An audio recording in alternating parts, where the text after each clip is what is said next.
Chapter 8. The Fragments. Amongst the papers of the well-known physician Dr. Robert Matheson of Ashley Street, Piccadilly, who died suddenly of apoplectic seizure at the beginning of 1892, a leaf of manuscript paper was found, covered with pencil jottings. These notes were in Latin, much abbreviated, and had evidently been made in great haste. The MS was only deciphered with difficulty, and some words have up to the present time evaded all the efforts of the expert employed. The date, 25 July 1888, is written on the right-hand corner of the MS. Following is a translation of Dr. Matheson's manuscript. Whether science would benefit by these brief notes if they could be published, I do not know, but rather doubt. But certainly I shall never take the responsibility of publishing or divulging one word of what here is written, not only on account of my oath given freely to those two persons who were present, but also because the details are too abominable. It is probably that, upon mature consideration, and after weighing the good and evil, I shall one day destroy this paper, or at least leave it under seal to my friend D, trusting in his discretion to use it or to burn it, as he may think fit. As was befitting, I did all that my knowledge suggested to make sure that I was suffering under no delusion. At first astounded, I could hardly think, but in a minute's time I was sure that my pulse was steady and regular, and that I was in my real and true senses. I then fixed my eyes quietly on what was before me. Though horror and revolting nausea rose up within me, and an odor of corruption choked my breath, I remained firm. I was then privileged, or cursed, I dare not say which, to see that which was on the bed, lying there black like ink, transformed before my eyes. The skin and the flesh and the muscles and the bones and the firm structure of the human body that I thought to be unchangeable and permanent as adamant began to melt and dissolve. I know that the body may be separated into its elements by external agencies, but I should have refused to believe what I saw. For here there was some external force, of which I knew nothing, that caused dissolution and change. Here too was all the work by which man had been made, repeated before my eyes. I saw the form waver from sex to sex, dividing itself from itself, and then again reunited. Then I saw the body descend to the beasts whence it ascended, and that which was on the heights go down to the depths, even to the abyss of all being. The principle of life which makes organism always remained, while the outward form changed. The light within the room had turned to blackness, not the darkness of night in which objects are seen dimly, for I could see clearly and without difficulty. But it was the negation of light. Objects were presented to my eyes, if I may say so, without any medium, in such a manner that if there had been a prism in the room, I should have seen no colors represented in it. I watched, and at last I saw nothing but a substance as jelly. Then the ladder was ascended again. Note, here the MS is illegible. Endnote. For one instance I saw a form, shaped in dimness before me, which I will not farther describe. But the symbol of this form may be seen in ancient sculptures, and in paintings which survive beneath the lava, too foul to be spoken of.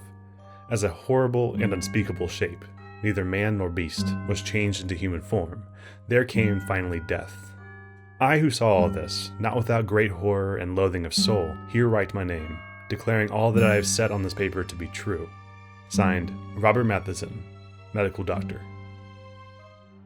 Such, Raymond, is the story of what I know and what I have seen. The burden of it was too heavy for me to bear alone, and yet I could tell it to none but you. Villiers, who was with me at the last, knows nothing of that awful secret of the wood, of how what we both saw die lay upon the smooth, sweet turf amidst the summer flowers, half in sun and half in shadow, and holding the girl Rachel's hand, called and summoned those companions, and shaped in solid form, upon the earth we tread upon, the horror which we can but hint at, which we can only name under a figure. I would not tell Villiers of this, nor of that resemblance, which struck me as with a blow upon my heart, when I saw the portrait which filled the cup of terror at the end. What this can mean I dare not guess. I know that what I saw perish was not Mary, and yet in the last agony Mary's eyes looked into mine.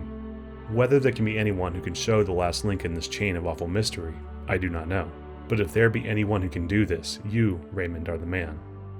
And if you know the secret, it rests with you to tell it or not, as you please.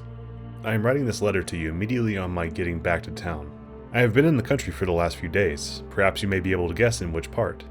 While the horror and wonder of London was at its height, for Mrs. Beaumont, as I have told you, was well known in society, I wrote to my friend Dr. Phillips, giving some brief outline, or rather hint of what happened, and asking him to tell me the name of the village where the events he had related to me occurred.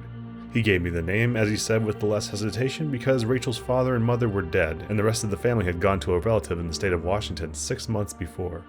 The parents, he said, had undoubtedly died of grief and horror caused by the terrible death of their daughter, and what had gone before that death. On the evening of the day which I received Phillips's letter, I was at Maine, and standing beneath the moldering Roman walls, white with the winters of 1700 years, I looked over the meadow where once had stood the old temple of the god of the deeps, and saw a house gleaming in the sunlight. It was the house where Helen had lived. I stayed at Maine for several days. The people of the place I found knew little and had guessed less. Those whom I spoke to on the matter seemed surprised that an antiquarian, as I professed myself to be, should trouble about a village tragedy, of which they gave a very commonplace version, and, as you may imagine, I told nothing of what I knew. Most of my time was spent in the great wood that rises just above the village and climbs the hillside, and goes down to the river in the valley. Such another long, lovely valley, Raymond, as that on which we looked one summer night, walking to and fro before your house. For many an hour I strayed through the maze of the forest, turning now to the right and now to the left, pacing slowly down long alleys of undergrowth, shadowy and chill even under the midday sun, and halting beneath great oaks. Lying on the short tuft of a clearing, where the faint sweet scent of wild roses came to me on the wind and mixed with the heavy perfume of the elder, whose mingled odor is like the odor of the room of the dead, a vapor of incense and corruption. I stood at the edges of the wood, gazing at all the pomp and procession of the foxgloves towering amidst the bracken and shining red in the broad sunshine, and beyond them into deep thickets of close undergrowth where springs boil up from the rock and nourish the water weeds, dank and evil. But in all my wanderings I avoided one part of the wood. It was not till yesterday that I climbed to the summit of the hill, and stood upon the ancient Roman road that threads the highest ridge of the wood. Here they had walked, Helen and Rachel, along this quiet causeway, upon the pavement of green turf, shut in on either side by high banks of red earth and tall hedges of shining beech. And here I followed in their steps, looking out now and again, through partings in the boughs, and seeing on one side the sweep of the wood stretching far to the right and left, and sinking into the broad level, and beyond, the yellow sea and the land over the sea. On the other side was the valley and the river, and hill following hill as wave on wave, and wood and meadow, and cornfield, and white houses gleaming, and a great wall of mountain, and far blue peaks in the north. And so at last I came to the place. The track went up a gentle slope, and widened out into an open space, with a wall of thick undergrowth around it, and then, narrowing again, passed on into the distance in the faint blue mist of summer heat. And into this pleasant summer glade, Rachel passed a girl, and left it, who shall say what? I did not stay long there. In a small town near Maine, there is a museum, containing for the most part Roman remains which have been found in the neighborhood at various times. On the day after my arrival in Maine, I walked over to the town in question, and took the opportunity of inspecting the museum. After I had seen most of the sculptured stones, the coffins, rings, coins, and fragments of tessellated pavement which the place contains, I was shown a small square pillar of white stone, which had been recently discovered in the wood of which I have been speaking, and, as I found on inquiry, in that open space where the Roman road broadens out. On one side of the pillar was an inscription, of which I took note. Some of the letters have been defaced, but I do not think there can be any doubt as to those which I supply. The inscription is as follows: To the great god Nodens, the god of the great deep or abyss, Flavius Senilus has erected this pillar on account of the marriage which he saw beneath the shade. The custodian of the museum informed me that the local antiquaries were much puzzled, not by the inscription, or by any difficulty in translating it, but as to the circumstance or rite to which allusion is made. And now, my dear Clark, as to what you tell me about Helen Vaughan, whom you say you saw die under circumstances of the utmost and almost incredible horror. I was interested in your account, but a good deal, nay all, of what you told me I knew already. I can understand the strange likeness you remarked in both the portrait and in the actual face. You have seen Helen's mother. You remember that still summer night so many years ago, when I talked to you of the world beyond the shadows, and of the god Pan. You remember Mary. She was the mother of Helen Vaughan, who was born 9 months after that night. Mary never recovered her reason. She lay, as you saw her, all the while upon her bed, and a few days after the child was born, she died. I fancy that just at the last she knew me. I was standing by the bed, and the old look came into her eyes for a second, and then she shuddered and groaned and died. It was an ill work I did that night when you were present. I broke open the door of the house of life, without knowing or caring what might pass forth or enter in. I recollect your telling me at the time, sharply enough, and rightly too, in one sense, that I had ruined the reason of a human being by a foolish experiment, based on an absurd theory. You did well to blame me, but my theory was not at all absurdity. What I said Mary would see, she saw. But I forgot that no human eyes can look on such a sight with impunity. And I forgot, as I have just said, that when the house of life is thus thrown open, there may enter in that for which we have no name, and human flesh may become the veil of a horror one dare not express.